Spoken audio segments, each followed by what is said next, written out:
Hello friends, this is C Diwakar Gupta. और आज मैं आपके सामने जो वीडियो लेकर के आया हूँ वो है इंडियन पार्टनरशिप एक्ट 1932। और हमारी जो लास्ट क्लासेस अभी लॉ की पूरी हो चुकी हैं, उसमें जो स्टूडेंट्स ने पढ़ा है अभी तक वो इंडियन कॉन्ट्रैक्ट पढ़ लिया था और सेल ऑफ गुड्स एक्ट पढ़ लिया था। तो उसके आगे मुझे अब क्योंकि लॉकडाउन हो गया तो हम सभी अभी अपने अपने घरों में हैं, तो हमने आज स्टार्ट करना है इंडियन पार्टनरशिप एक्ट। सभी लोग अपने आईसीआई के मॉड्यूल खोल लें और पीछे स्क्रीन पे देखें। हम इंडियन पार्टनरशिप एक्ट स्टार्ट करने जा रहे हैं। तो सबसे पहले इंडियन पार्टनरशिप एक्ट के बारे में बता दूं कि पार्टनरशिप एक्ट 1932 कुछ और नहीं, इंडियन कॉन्ट्रैक्ट एक्ट का ही एक एक्सटेंशन है। जैसा कि मैंने अपनी क्लास में ही पढ़ाया था, इंडियन कॉन्ट्रैक्ट एक्ट में कुछ जैसे जैसे चीज़ें बढ़ती गईं तो आगे कुछ बदलाव भी किए गए थे। तो उन बदलाव में दो एक्ट को वहाँ से बाहर निकाल करके नए एक्ट के रूप में ला करके खड़ा कर दिया गया था। तो पहला एक्ट जो था हमारा वो था सेल ऑफ गुड्स एक्ट 1930, और जो दूसरा एक्ट उसमें से निकल करके आया है वो है इंडियन पार्टनरशिप एक्ट 1932। और पार्टनरशिप के बारे में जैसा कि हम जानते हैं, पार्टनरशिप एक तरीके की एक रिलेशनशिप है, बहुत कई लोगों के बीच में एक रिलेशनशिप, और वो रिलेशनशिप प्रॉफिट मोटिव है। प्रॉफिट मोटिव मीन्स कि वो सारे लोग मिलकर के एक बिज़नेस स्टार्ट करते हैं, उस बिज़नेस को करके उससे जो प्रॉफिट अर्न होगा उसको किसी एक प्रॉफिट शेयरिंग रेशियो में बांटने को ही हम पार्टनरशिप बोलते हैं। तो चलिए आज हम स्टार्ट करते हैं पार्टनरशिप एक्ट 1932। आप स्क्रीन पे देखिए।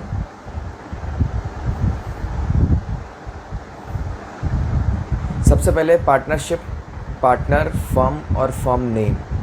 हम ये बताएंगे कि डेफिनेशंस इन सब की क्या हैं, जिससे कि हम समझ सकें कि लॉ क्या बताना चाहता है। सबसे पहले डेफिनेशन है सेक्शन 4 के अंदर पार्टनरशिप, जिसमें डेफिनेशन सेक्शन 4 में ये क्या बता रहा है। पार्टनरशिप कह रहा है, पार्टनरशिप क्या है? Partnership relation between persons. Partnership एक रिलेशन है लोगों के बीच में। किन लोगों के बीच में? जो कि एग्री टू शेयर, जो कि शेयर के लिए एग्री कर रहे हैं। क्या शेयर के लिए? Profit of a business. किसी एक बिज़नेस के प्रॉफिट को शेयर करने के लिए एक रिलेशनशिप डेवलप की गई है, हम उसको पार्टनरशिप कह रहे हैं। और उसके आगे ये हमें बता रहे हैं यहाँ पे कि कैरीड ऑन बाय ऑल। कह रहे हैं या तो वो बिज़नेस कोई सारे के सारे पार्टनर्स जो है कैरी कर रहे हैं, या फिर any of them acting for all. Any of them acting for all पे आपको थोड़ा सा यहाँ पे ध्यान देना है। ये कह रहे हैं कि पार्टनरशिप का मतलब ये नहीं कि जितने पार्टनर हैं सारे के सारे जो है एक्टिव पार्टनर्स होने चाहिए। ये कहना चाह रहे हैं कि पार्टनरशिप में कभी कभी कुछ लोगों को हम पार्टनरशिप के बेनिफिट के लिए भी एंटर कर लेते हैं। सपोज़ करिए कि कोई वेल प्रोफाइल्ड व्यक्ति है, let us suppose Sachin Tendulkar, और मैं एक बिज़नेस स्टार्ट कर रहा हूँ। मैं सचिन तेंदुलकर से कह रहा हूँ कि आप मेरे साथ पार्टनरशिप में आ जाइए, क्योंकि आपका नाम जो है एक ट्रस्ट है, लोग भरोसा करते हैं, आपकी फ़ैन फॉलोइंग है, ठीक है। आप मेरे बिज़नेस से जुड़ जाएंगे तो मेरे बिज़नेस को वैसे ही फ़ायदा होने वाला है। तो यहाँ पे क्या लिखा है? Any of them acting for all. तो यहाँ पे केवल एक आदमी या कोई उनमें से कोई एक या कई आदमी काम कर रहे होंगे, पार्टनर्स काम कर रहे होंगे, पर हो सकता है कुछ पार्टनर्स ऐसे भी हों जो काम नहीं कर रहे हैं। इसलिए ज़रूरी ये नहीं है कि पार्टनरशिप के केस में हर कोई काम करे, ठीक है। तो नेक्स्ट आगे हम बढ़ते हैं पार्टनर्स। सेकंड हमारी जो डेफिनेशन यहाँ पे हम देख सकते हैं, पार्टनर्स एंड फर्म। तो पार्टनर्स एंड फर्म में कह रहा है person who have entered into partnership with one another are called individually partners. कह रहे हैं कि जो लोग भी एंटर होते हैं, entered into partnership with one another, एक दूसरे के साथ में, आर कॉल्ड इंडिविजुअली। अगर पार्टनरशिप फर्म को तोड़ दिया जाए, पार्टनरशिप फर्म कलेक्टिवली बोली जा रही है और जो पार्टनर है वो इंडिविजुअली बोले जा रहे हैं। तो यहाँ पे कह रहा है कि अगर इंडिविजुअली हम उनको कहें तो हम उस पार्टनरशिप फर्म को तोड़ने के बाद उस इंडिविजुअली हर एक व्यक्ति को जो पार्टनरशिप फर्म मिलकर के बना रहे हैं उसको हम पार्टनर बोलेंगे। एंड कलेक्टिवली अ फर्म, ये मैं आपको बता चुका हूँ। And the name under which their business is carried on is called the firm name. अब यही पार्टनर या फिर पार्टनरशिप जिस नाम के अंदर काम कर रही है उस नाम को हम बोलते हैं पार्टनरशिप फर्म नेम। इसको हम बोलते हैं फर्म नेम। तो यहाँ पे हमने समझा partnership, partner, firm and firm name. अब हम आगे बढ़ते हैं। नेक्स्ट है हमारा एलिमेंट ऑफ पार्टनरशिप। कह रहे हैं कि पार्टनरशिप में क्या क्या एलिमेंट होते हैं। तो एलिमेंट की बात अगर हम करें तो सबसे पहला एलिमेंट जो है, एलिमेंट एक तरीके से कैरेक्टरिस्टिक्स हो गई कि पार्टनरशिप किन किन सूत्रों से मिलकर के एक बुना गया एक वो है, माला है। तो यहाँ पे एसोसिएशन ऑफ टू और मोर पर्सन सबसे पहले कह रहा है कि पार्टनरशिप का जो पहला एलिमेंट है जो सबसे ज़रूरी है, क्योंकि individual can not make a partnership. Partnership बनाने के लिए ये ज़रूरी है कि 2 या 3 लोगों का मिलना अति आवश्यक है। तो यहाँ पे कह रहा है कि association of 2 or more person. तो partnership is an association of 2 or more person. Second कह रहा है again, only persons recognized by law can enter into an agreement of partnership. कह रहे हैं कि जो लीगल पर्सन्स होते हैं, हमने कॉन्ट्रैक्ट में भी देखा था कि पर्सन्स बता रहे थे, कुछ पर्सन्स कंपनीज एक्ट में भी हमने देखा था कि कंपनी भी क्या है, आर्टिफिशियल जुडिशियल पर्सन। तो जो लोग भी लॉ के नज़रिए में कुछ पर्सन की डेफिनेशन में फॉल कर जाते हैं, जैसे इंडिविजुअल, एओपी, बीओआई, ये सारे के सारे लोग कह रहा है यहाँ पे कि केवल वही लोग पार्टनरशिप में एंटर कर सकते हैं उसके एग्रीमेंट में, जो लोग कौन है, only person recognize by law, जो कि लॉ के द्वारा पर्सन रिकॉग्नाइज है। तो सेकंड हमारा ये हो गया। थर्ड पॉइंट हमारा एसोसिएशन के अंदर है, therefore a firm, therefore third point देखिए, therefore a firm since it is not a person recognise in the eyes of law can not be a partner. तो यहाँ पे क्या कह रहा है कि ये हमारा जो है इम्पॉर्टेंट है एग्ज़ाम के लिए। इसमें कह रहा है कि एक फर्म जो कि लॉ की नज़र में किसी भी तरीके से लीगल पर्सन नहीं है, वो कभी भी पार्टनरशिप में एंटर नहीं हो सकती। तो इस बात को बहुत ही ध्यान से याद रखिए कि कोई भी फर्म जो कि पार्टनरशिप फर्म है अगर वो, तो वो कभी भी पार्टनरशिप जब कोई और बंदा बना रहा होगा तो उस पार्टनरशिप के अंदर वो एंटर नहीं हो सकती। उस फर्म के पार्टनर इंडिविजुअली भले उस फर्म के अंदर एंटर हो जाएं, पर वो फर्म एक लीगल पर्सन नहीं है, क्योंकि उसके पार्टनर ही उस फर्म को रिप्रेजेंट करते हैं। ठीक है। तो नेक्स्ट फोर्थ पॉइंट हमारा है again, a minor can not be a partner. Minor के केस में तो हम पढ़ते ही आ रहे हैं कि माइनर के साथ में क्या हुआ, एग्रीमेंट ही वॉइड हो जाता है। तो माइनर फर्म के अंदर कभी भी एंटर नहीं हो सकता है। बट लेकिन यहाँ पे थोड़ा सा रिलैक्सेशन दिया गया है। कह रहे हैं but with the consent of all the partners may be admitted to the benefit of the partnership. कभी कभी एग्ज़ाम में क्वेश्चन आता है क्या माइनर अपने बेनिफिट के लिए फर्म में एंटर होता है। तो हम कभी कभी गलत सोच लेते हैं, हम सोचते हैं हाँ माइनर अपने बेनिफिट के लिए तो फर्म में एंटर होता है। नहीं, बात यह है यहाँ पे कह रहा है कि एक माइनर को हम एडमिट कर सकते हैं फर्म के अंदर, फर्म के यानी पार्टनरशिप फर्म के बेनिफिट के लिए। सपोज़ करिए एक चार्टर्ड अकाउंटेंट्स की फर्म है, उस फर्म के अंदर जो है 4 चार्टर्ड अकाउंटेंट थे, उसमें से एक चार्टर्ड अकाउंटेंट जो है उसकी डेथ हो जाती है। तो उस केस में जो चौथा चार्टर्ड अकाउंटेंट, उसका बेटा भी अगर चार्टर्ड अकाउंटेंट है तो उसको फर्म के बेनिफिट के लिए हम एंटर कर सकते हैं। लेकिन ये बात तो हो गई अगर वो मेजर होगा तभी वो चार्टर्ड अकाउंटेंट होगा। लेकिन यहाँ पे हम चार्टर्ड अकाउंटेंट्स की बात ना करके हम एक नॉर्मल फर्म की बात करते हैं। एक बिज़नेस फर्म है जिसमें कि मेरे 4 पार्टनर हैं, उनमें से एक पार्टनर की डेथ हो जाती है। तो उसमें से जो पार्टनर जिसकी डेथ होती है, उसका लीगल हेयर या उसका लीगल रिप्रेजेंटेटिव जो उसका बेटा है, उसको हम पार्टनरशिप डिसॉल्व ना हो तो फर्म का बेनिफिट है। और वो पार्टनर जो मर गया है उसकी ज़्यादा फ़ैन फॉलोइंग थी, उसके ज़्यादा क्लाइंट्स थे, उसके ज़्यादा कस्टमर्स थे, तो वो उसका नाम ना फर्म से चला जाए, इसलिए हम उसके बेटे को पार्टनरशिप फर्म के लिए हम उसमें एंटर कर सकते हैं। तो इस लाइन से मुझे जो इसका लिटरल इंटरप्रिटेशन, जो लॉजिकल इंटरप्रिटेशन मुझे समझ में आ रहा है वो यही है। एक बार हम फिर से पढ़ेंगे इस लाइन को again, a minor can not be a partner in a firm but with the consent of all the partners may be admitted to the benefit of partnership. फिर नेक्स्ट आ जाते हैं, नेक्स्ट लाइन हमारी है, the partnership act is silent about the maximum number of partners. कह रहे हैं कि पार्टनरशिप एक्ट में तो ऐसा कहीं भी नहीं लिखा हुआ कि कितने नंबर ऑफ मेंबर्स मैक्सिमम एक पार्टनरशिप में हो सकते हैं। लेकिन यहाँ पे सेक्शन है 464 जो कि कंपनीज एक्ट 2013 का पार्ट है। ये सेक्शन 464, हम इसको याद भी रख सकते हैं 464, ये सेक्शन ये कहता है कंपनीज एक्ट का कि पुट अ लिमिट, ये एक लिमिट मेंशन करता है। कह रहा है 50 पार्टनर इन एनी एसोसिएशन या फिर पार्टनरशिप फर्म। अगर उससे ज़्यादा पार्टनर हैं तो आप पार्टनरशिप फर्म नहीं बना सकते।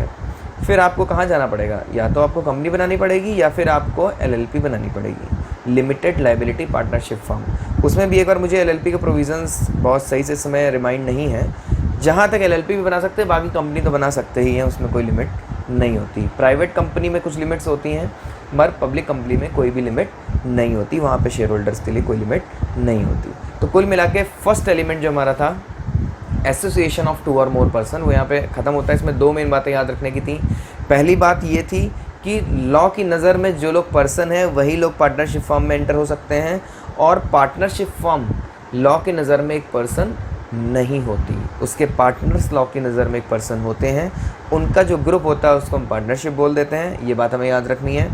दूसरा, minor can not be entered into a partnership firm as a partner, but हमने यहाँ पे एक शब्द पढ़ा था बट, ये हमें ध्यान रखना है। यहाँ पे ये कह रहे हैं कि जो पार्टनरशिप फर्म है वो माइनर को अपने बेनिफिट के लिए, पार्टनरशिप फर्म अपने बेनिफिट के लिए माइनर को एंटर कर सकते हैं। सेकंड हम देखते हैं एग्रीमेंट।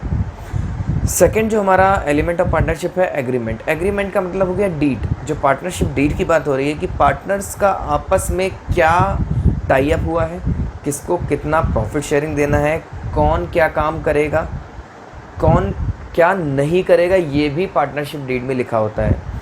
अगर किसी एक पार्टनरशिप डीड में ये लिखा हुआ है कि आप जब इस पार्टनरशिप में एंटर हो जाएंगे तो आप इंडिविजुअल बेसिस पे वही काम नहीं कर सकते जो कि एक पार्टनरशिप फर्म कर रही होगी, तो हम ये भी मेंशन कर सकते हैं नेगेटिव रिमार्क भी पार्टनरशिप की डीड के अंदर हो सकते हैं। क्योंकि हमने कॉन्ट्रैक्ट के अंदर रिस्ट्रेन ऑफ ट्रेड पढ़ा था, उसकी कुछ एक्सेप्शंस हमने पढ़ी थी अगर आपको याद हो, तो वो रिस्ट्रेन ऑफ ट्रेड के अंदर लिखा हुआ था कि एक पार्टनर के ऊपर ये रिस्ट्रेन ऑफ ट्रेड नहीं लगेगा, एक एम्प्लॉय के ऊपर ये रिस्ट्रेन ऑफ ट्रेड नहीं लगेगा। रिस्ट्रेन का मतलब होता है रोकना किसी को बिजनेस करने से, तो रिस्ट्रेन ऑफ ट्रेड। तो आगे हम बढ़ते हैं, यहाँ पे एग्रीमेंट आ गया है। एग्रीमेंट में हम क्या पढ़ रहे हैं, नीचे फर्स्ट पॉइंट देखिए, partnership must be the result of an agreement. कह रहे हैं मस्ट, यानी कि जब तक कि एक एग्रीमेंट नहीं होगा, must be a result of an agreement between, जब तक कि कोई भी एग्रीमेंट नहीं होगा तब तक कि हम उसको प्रॉपर पार्टनरशिप नहीं मानेंगे। ऑल्दो ऐसी बहुत सारी फॉर्म्स चलती हुई मैंने देखी हैं जहाँ पे लोग पार्टनरशिप में काम कर रहे हैं पर उन्होंने अभी तक भी कोई भी रजिस्ट्रेशन अपना नहीं कराया। तो यहाँ कह रहा है partnership must be the result of an agreement between 2 or more person and must be enter into bye all the persons. Second point कह रहा है nature of partnership is voluntary and contractual. Nature जो है voluntary भी हो सकता है और कॉन्ट्रेक्चुअल होता है। फिर कह रहा है कि एन एग्रीमेंट में बी एक्सप्रेस, कह रहा है एग्रीमेंट में बी यानी कि इम्प्लाइड भी हो सकते हैं एग्रीमेंट, यस एग्रीमेंट में be express or may be implied. It is also we also cover in contract act because I had told you earlier this act is also the extension of Indian contract act. तो ये act जो है Indian contract का extension है। और मैं ये बात फिर से क्लियर कर दूं कि जो सेक्शंस सेल ऑफ गुड्स के अंदर हैं, जो पार्टनरशिप के अंदर हैं, वो तो स्पेसिफिक सेक्शन है, वो तो लगेंगे ही लगेंगे। अगर उनका कोई कॉन्ट्रडिक्टरी बात कॉन्ट्रैक्ट में लिखी हुई है तो वो नहीं लगेगी। लेकिन कुछ बातों के लिए अगर मेरा सेल ऑफ गुड्स एक्ट या मेरा पार्टनरशिप एक्ट साइलेंट है तो उन सब बातों के लिए मेरा कॉन्ट्रैक्ट एक्ट ही पिक्चर में आएगा। ठीक है, आगे बढ़ते हैं। थर्ड पॉइंट है मेरा एन एग्रीमेंट में be express, it may also be implied from the act done or course of conduct being followed. कह रहे हैं कि आप जिस तरीके से काम करते हैं, आपका काम करने का जो तरीका है, उसके हिसाब से हम ये देखेंगे कि कहीं ऐसा तो नहीं है कि इम्प्लाइडली आप एक पार्टनरशिप फॉर्म ड्रॉ कर रहे हैं। Showing mutual understanding between them, mutual understanding between them, ये बिल्कुल वैसे ही है जैसे एक पार्टी में मैं और मेरा एक फ्रेंड गया, वहाँ पे हम किसी एक क्या कहना चाहिए कॉर्पोरेट के किसी एक बड़े बंदे से मिले, उसको कुछ हमसे काम कराना था। तो वो हमसे कहने लगा कि आप कैसे काम करते हैं। तो हम दोनों ने अभी तक कोई फॉर्म ड्रॉ नहीं करी थी, बट हमने उनसे कहा कि हम लोग जो है पार्टनर्स हैं और हम फलाना ढिमकाना सर्विस प्रोवाइड करते हैं। तो वो हमसे जब उसने फिर हमें एक काम दिया, तो वो एक काम हमें ये सोच के दे रहा है कि हमारी एक कलेक्टिवली एक टीम है जिसके अंदर रह के हम काम करेंगे और उसको भी एक अच्छी सर्विस प्रोवाइड करेंगे। तो उस केस में हमारे कंडक्ट, हमारी म्यूचुअल अंडरस्टैंडिंग के आधार पर भी वहाँ पे एक पार्टनरशिप ड्रॉ हो रही है। इट मे बी ओरल और इन राइटिंग, तो कह रहे हैं कि एग्रीमेंट ओरल भी हो सकता है और एग्रीमेंट इन राइटिंग भी हो सकते हैं। तो हमारी दो एलिमेंट हमने देखे, पहला था agreement of 2 or more person, second था हमारा एग्रीमेंट। थर्ड है हमारा, पीछे आप देखिए स्लाइड में, एलिमेंट थर्ड एलिमेंट है बिजनेस। कह रहे हैं कि without a business a partnership can not be happen. एक पार्टनरशिप बिना बिजनेस के नहीं हो सकती। तो कह रहे हैं बिजनेस में क्या होना चाहिए, बिजनेस कह रहे हैं बिजनेस इंक्लूड्स, यहाँ पे जो डेफिनीशन है वो एग्जॉस्टिव नेचर की नहीं है, यहाँ पे डेफिनीशन लॉ जो बता रहा है वो इंक्लूसिव नेचर की है। मैं पहले भी बता चुका हूँ, एग्जॉस्टिव का मतलब ये होता है पत्थर की लकीर, यानी कि लॉ ने जितना लिख दिया वो उसके अलावा और कोई चीज़ इंक्लूड नहीं की जा सकती। पर यहाँ पे लिखा हुआ है बिजनेस इंक्लूड्स। बिजनेस इंक्लूड्स का मतलब इंक्लूसिव नेचर की डेफिनीशन है। कह रहा है कि एवरी ट्रेड, यहाँ पे हर ट्रेड कवर है, चाहे वो प्रोफेशन हो चाहे कोई ऑक्यूपेशन हो। कह रहा है every trade, occupation and profession, the existence of business is essential. कह रहा है कि ये बहुत ज़रूरी है कि एक बिज़नेस हो पार्टनरशिप के बीच में, बिना बिजनेस के कोई भी पार्टनरशिप एग्जिस्टेंस में नहीं मानी जाती। तो ये थर्ड एलिमेंट था हमारा। इसमें सेकंड पॉइंट है हमारा, the motive of the business is, the motive of the business, the motive of the business is the acquisition of gain. The motive of the business is the acquisition of gain, और वो trade जो कि gain करने के लिए आया है market में उसको, which leads to the formation of partnership. तो हम मान लेंगे कि वहाँ पे पार्टनरशिप फॉर्म हो रही है। नोट में कह रहा है there can be no partnership where there is no intention to carry on the business and to share the profit thereof. तो हमारी 3 एलिमेंट हमने पढ़ लिए। फोर्थ एलिमेंट जो हमारा है वो है एग्रीमेंट टू शेयर प्रॉफिट। अब ये कह रहा है कि पीछे तुमने एग्रीमेंट पढ़ा था, agreement can be oral can be written. यहाँ पे बता रहा है कि अब एग्रीमेंट तो तुम्हारा है, पर एग्रीमेंट किस चीज़ का भी होना चाहिए। कह रहा है एग्रीमेंट के अंदर तुम्हारे प्रॉफिट के रेशियोज़ भी पता होने चाहिए, और अगर नहीं पता है तो हम इक्वल रेशियो मानते हैं। ऐसा हमने पार्टनरशिप अकाउंट्स में भी पढ़ा हुआ है। तो यहाँ पे क्या बता रहा है, कह रहा है कि the sharing of profit is an essential feature of partnership. There can be no partnership where only one of the partner is entitled to hold the profit of the business। मैंने अभी आपको बताया था कि सचिन अगर मेरे बिजनेस में enter हो रहा है एज अ पार्टनर, तो कहीं ना कहीं वहाँ पे उस एग्जांपल में हमें ये बात और जोड़ लेनी चाहिए कि बिना पैसे, विदाउट कंसिडरेशन नो कॉन्ट्रैक्ट, हमने पढ़ा था कॉन्ट्रैक्ट में। तो यहाँ पर भी ये क्या कहना चाह रहे हैं कि विदाउट कंसिडरेशन नो कॉन्ट्रैक्ट। कह रहे हैं कि जब आप एग्रीमेंट में किसी को एंटर कर रहे हैं तो उधर से आपको उस बंदे को क्या देना पड़ेगा, एक प्रॉफिट में शेयर, एक हिस्सा भी आपको देना पड़ेगा। तो यहाँ पे ये यही कह रहा है कि there can be no partnership where only one of the partner is entitled to the whole मतलब पूरा प्रॉफिट अगर किसी एक आदमी को दिया जा रहा है तो फिर हम उसको पार्टनरशिप नहीं मानेंगे। Partner must agree to share profit in any manner they choose. कह रहे किसी भी तरीके से वो प्रॉफिट को किसी भी तरीके से बांट सकते हैं, चाहे वो परसेंटेज वाइज हो, चाहे वो रेशियो में दिया हुआ हो, हालांकि रेशियो परसेंटेज एक ही बात है, फिर चाहे वो किसी बिजनेस के टर्नओवर के ऊपर बेस्ड दो। किसी भी तरीके से अगर किसी भी तरीके का कोई कंसिडरेशन दिया जा रहा है एक पार्टनरशिप फॉर्म से अलग अलग पार्टनर्स को, तो हम मान लेंगे कि वो हाँ एग्रीमेंट में शेयर ऑफ प्रॉफिट इंक्लूड है। आगे कह रहा है but an agreement to share losses is not an essential element. कह रहा है लेकिन एक एग्रीमेंट जो लॉस शेयर करने का है, it is not an essential element. कभी कभी ऐसा होता है कि हम किसी को अपने बेनिफिट के लिए एंटर कर रहे होते हैं, वो बंदा हमसे कहता है कि तुम प्रॉफिट के लिए तुम जो एंटर कर रहे हो, पर मैं लॉस के लिए तुम्हारे साथ काम नहीं करूँगा, मुझे केवल और केवल प्रॉफिट से मतलब है। तो उस केस में भी कह रहा है कि but an agreement to share losses is not essential element. Profit is an essential element but loss is not an essential element. It is open to one or more, कह रहे हैं it is open to one or more partner to agree to share. कह रहे हैं it is open to one or more partner to agree to share all the losses. However in the event of losses unless agreed otherwise these must be borne in the profit sharing ratio। ये कह रहे हैं कि loss के case में चाहे दिया हो चाहे ना दिया हो, अगर लॉस हो गए हैं तो पार्टनर्स को लॉस भी उसी रेशियो में बांटने होंगे जिस रेशियो में उन्होंने अपने प्रॉफिट्स बांटे हैं। कल को कोई पार्टनर ये नहीं कह सकता कि तुम्हारी गलती से, दूसरे पार्टनर से, कि तुम्हारी गलती से ये लॉस हुआ, ये लॉस तुम्हें ही बियर करना पड़ेगा, ऐसा नहीं कह सकता अगर कुछ भी मेंशन नहीं है।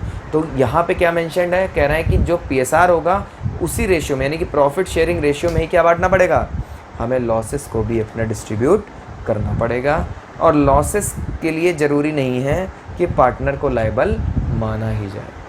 अगर एग्रीमेंट में ऐसा लिखा हुआ है कि मिस्टर बी, मिस्टर सी और मिस्टर ए 3 पार्टनर हैं, उसमें मिस्टर बी केवल प्रॉफिट के लिए एंटर हुआ है, तो हम उस डीड को वॉइड नहीं मानेंगे, वो बिल्कुल ही वैलिड डीड रहेगी। तो ये चौथा एलिमेंट था हमारा। एक एग्जांपल हम देख लेते हैं, एग्जांपल नंबर 1।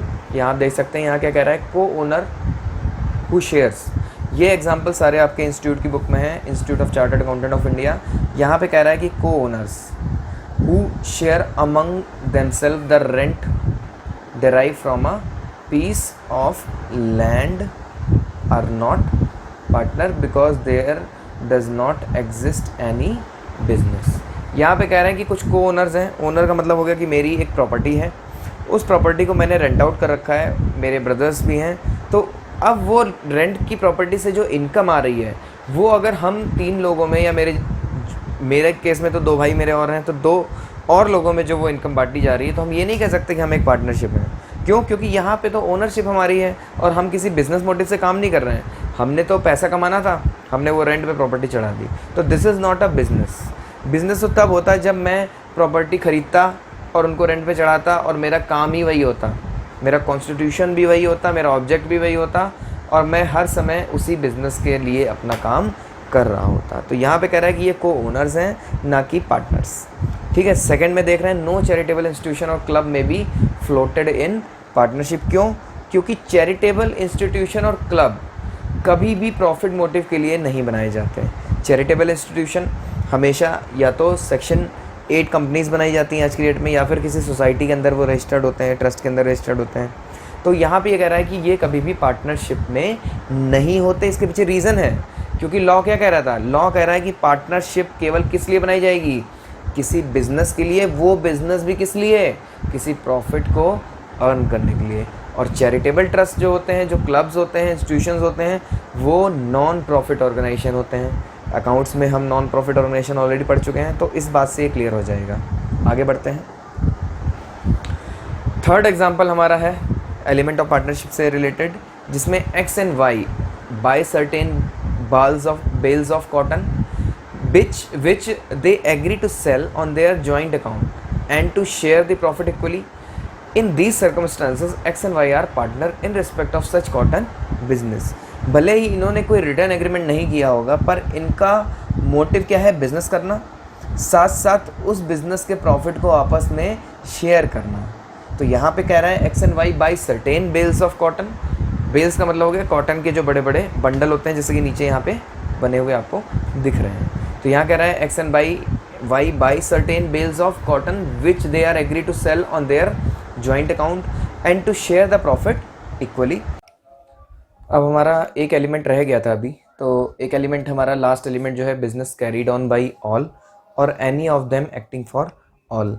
जैसा कि मैंने आपको पहले भी बताया कि एक पार्टनर दूसरे पार्टनर के लिए भी काम करता है, और अभी मैंने स्टार्टिंग में वीडियो में ये बताया था कि एक पार्टनर भी, अगर फॉर्म में 4 पार्टनर है तो एक पार्टनर भी केवल काम कर सकता है, बाकी स्लीपिंग हो सकते हैं।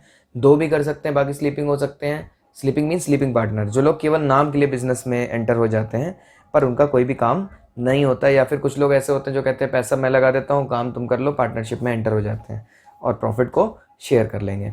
तो इस केस में यहाँ पे ये बता रहा है कि business carried by all or any of them acting for all, यानी कि सभी के लिए कोई एक भी काम कर सकता है। तो कुल मिला के ये कहना चाह रहे हैं कि एक पार्टनर बाकी सारे पार्टनर्स को क्या कर सकता है? बाइंड कर सकता है अपने किए हुए काम से। यानी कि एक पार्टनर दूसरे पार्टनर का एजेंट भी है, एक पार्टनर दूसरे पार्टनर का रिप्रेजेंटेटिव भी है, और वो उसके किए हुए कोई भी काम बाकी सारे पार्टनर्स को भी क्या कर देंगे? बाइंड कर देंगे। तो ये मेन इसमें क्रक्स है, बाकी हम पढ़ लेते हैं इसको आगे। यहाँ पे ये कह रहा है कि the cardinal principle is business must be carried on by all or any one or more of the partner acting for all. In other word there should be a binding contract of mutual agency. Mutual agency का मतलब आपस में सहमति से कुछ काम किया जा रहा है। तो कह रहा है कि जब सहमति से काम कर रहे हो तो सहमति से किए हुए काम के लिए तुम सब आपस में एक दूसरे के लिए लायबल हो जाओगे। तो यहाँ कह रहा है there should be binding contract of mutual agency between the partners. Bold blue में देखिए, an act of one partner in the course of the business of the firm is in fact an act of all partner। जो बात मैंने अभी आपको थोड़ी देर पहले बताई है उसी बात को यहाँ पे एक्सप्लेन करना चाह रहा है। कह रहा है कि an act of one partner, एक काम किया हुआ किसी एक पार्टनर का, in the course of the business of the firm, business of the firm के कोर्स ऑफ बिजनेस में किया हुआ किसी एक पार्टनर का काम in fact N act of all partner. कह रहा कि माना जाएगा कि वो काम किसका है, सारे पार्टनर्स का। आगे, each partner carry on the business in the principal, each partner carry on the business is the principal as well as the agent. मैंने बताया आपको कि एक पार्टनर दूसरे पार्टनर का रिप्रेजेंटेटिव है, एक पार्टनर दूसरे पार्टनर का एजेंट है, यानी कि एक पार्टनर दूसरे पार्टनर का प्रिंसिपल भी है, as well as the agent for all the other partner. कह रहा he is an agent in so far as he can bind the other partner by his act and he is a principal to the extent that he is bound by the act of other partner. आगे, it may be noted that the true test of partnership is mutual agency rather than sharing of partner profit। तो ये exam के लिए बहुत ही important line है जो मुझे जैसा लगता है। यहाँ पे ये कह रहा है कि it may be noted that the true test, कह रहा है कि जो ट्रू टेस्ट है पता करने का ये पार्टनरशिप है या नहीं है, तो हम उसको शेयरिंग ऑफ प्रॉफिट से नहीं, हम उसको म्यूचुअल एजेंसी से पता कर सकते हैं। तो ये नीचे एक केस है, केडी कामत एंड कंपनी, ये पार्टनरशिप फॉर्म थी, सुप्रीम कोर्ट में तक केस पहुंचा। यहाँ पे कह रहा है कि सुप्रीम कोर्ट ने क्या डिसीजन दिया है, हेल्ड दैट। इसी डिसीजन से आपको केस भी पता चलेगा, हेल्ड दैट जहाँ भी लिखा हो यानी कि कोर्ट ने कुछ डिसाइड किया है। Two essential condition to be satisfied are that there should be an agreement to share the profit as well as the losses of business and the business must be carried on by all or any of them acting for all, यानी कि mutual agency. यानी कि दो कौन से test हैं partnership पता करने के, पहला कि वो सारे के सारे एक दूसरे के बिहाफ पे काम कर रहे हों और प्रॉफिट मोटिव हो, प्रॉफिट शेयरिंग के लिए काम कर रहे हों with in the meaning of the definition of partnership under section 4। Section 4 में हमने पार्टनरशिप पढ़ी थी, उसी डेफिनेशन के दायरे में रह के अगर ये ऐसा काम कर रहे हैं तो मान लेंगे पार्टनरशिप यहाँ पे एग्जिस्ट करती है। The fact that the exclusive power and control by agreement of parties is vested in one partner or the further circumstances that only one partner can operate the bank account or borrow on behalf of the firm are not destructive of the theory of partnership provided the two essential condition mentioned earlier are satisfied।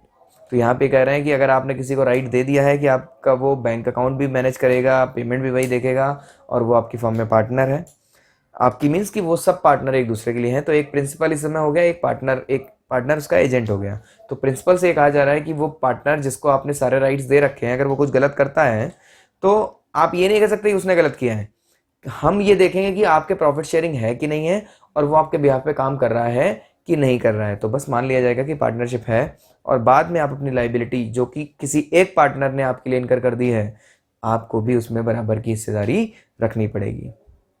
तो आज के लिए इतना ही। कल या फिर जो next हमारा वीडियो आएगा उसमें हम ट्रू टेस्ट ऑफ पार्टनरशिप से स्टार्ट करके फिर आगे बढ़ेंगे। थैंक्स।